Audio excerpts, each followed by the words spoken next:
Hey everyone! So as promised, I am answering all of your mealtime, picky eating, nutrition questions over the next couple weeks as we lead into the launch of my Picky Eater Protocol, which is my online course for parents. And today I'm answering Laura's question. So let me quickly read it to you. So she says, if I read to my daughter while assisting her to eat, she will eat a normal serving. If I left her on her own, she may take a few bites and then want to leave the table. So I realize reading is a bad habit, but when you have a toddler who is low weight, does the outcome of more food intake and variety justify the strategy? Okay, this was the exact question I was asking myself with Sienna a few years ago because, again, I fully appreciate the underweight child.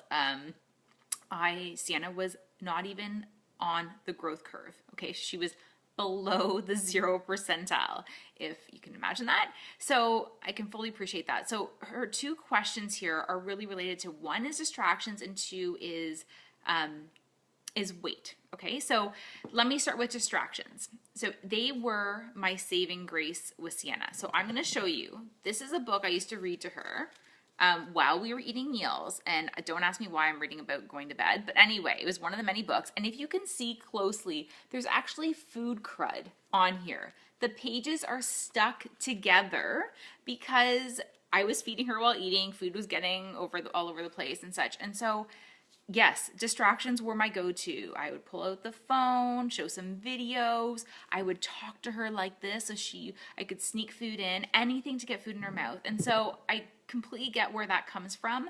But I would tell you what I want to tell you about that is with distractions, what we're doing is we're getting more food into them. But do we really want our kids to eat if they're not hungry?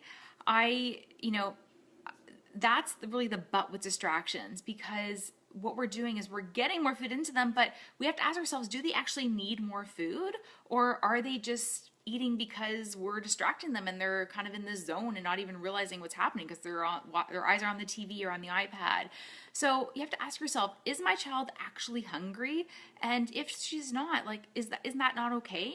At this age, this is when kids really can trust their appetite. They've got a amazing ability to self-regulate and only eat when they're hungry and read their satiety cues. So when we throw distractions in the mix with books or iPads and those types of things, they eat. Yes, and they're going to eat more than they need, most likely. And I don't really want my kids to eat, and I want them to learn to only eat when their body is telling them they need it.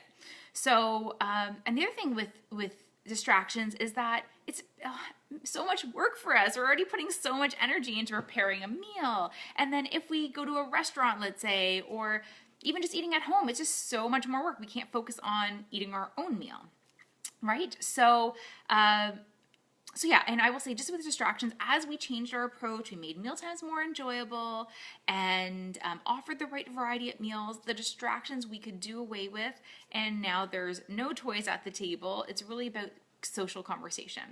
Okay, so that's the one piece. And the part two is around underweight children. So I, again, completely appreciate the stress around having a small child. But one thing we, again, have to ask ourselves is being small actually a bad thing? And, I would say no, because I have a petite daughter, but we have to look at, I'm also petite, and you have to look at your family. So were you small when you were born? Are the doctors concerned? Are they developmentally on par? Are they healthy and generally happy?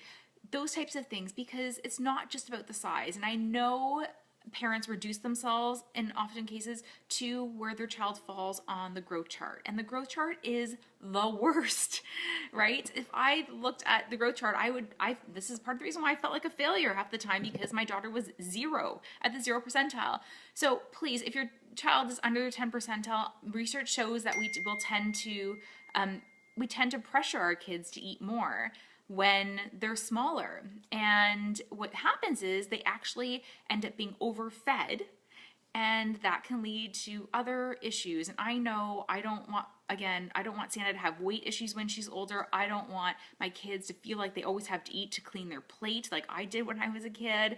So those are things we need to think about. As much as we really want to see them grow and thrive, they can thrive at a small size. So don't let that growth chart scare you, as it did me for way too long. And so you just tell yourselves, maybe your kids have the bodies they're supposed to have. And if we continue to offer the right foods at the right times with, in the right ways at meal times and snack times, then they're going to eat what they need to eat. And kids, again, sometimes they may just eat protein. Sometimes they may just eat carbs because they're eating based on what their bodies actually need, which we don't do so much when we're adults.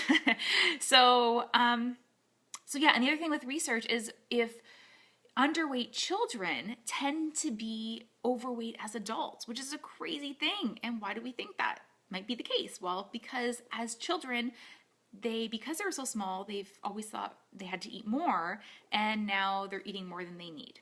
So anyways, this is a way longer video than I wanted to do, but I wanted to cover this because it's so near and dear to my heart. Being a mother of a smaller child, I appreciate where those fears come from.